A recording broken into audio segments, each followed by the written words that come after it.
We want to start tonight with something that we rarely, if ever, see, and that is a public official being vulnerable, raw, and remarkably transparent.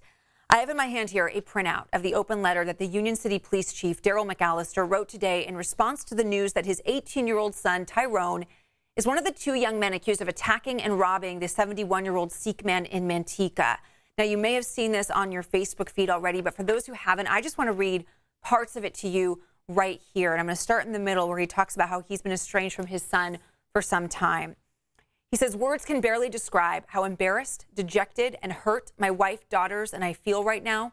Violence and hatred is not what we have taught our children. Intolerance for others is not even in our vocabulary, let alone our values."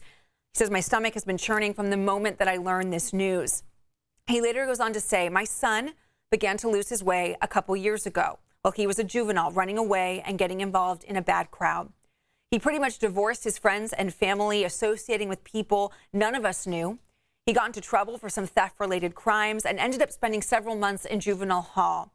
As an adult, he was again arrested for a theft-related incident, and he ended up spending another 3 months in adult jail as a result. Since being released, he has been wayward and has not returned to our family home for several months."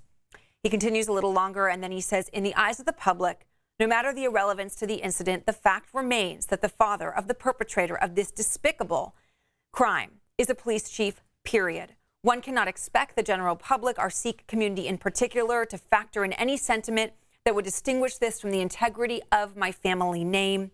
I pray that we as a community, in conjunction with my family, can get through this and be even stronger as a result."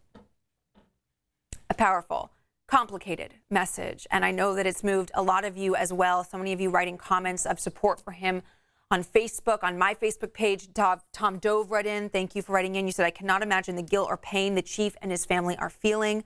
Debbie wrote, "Sadly, at times our children, no matter how they are brought up, will choose a different path. Blessings to your family." Now, if you have thoughts on this or you want to share your take, you can please join the conversation on my Facebook page where I posted this full letter, Liz Kreutz News.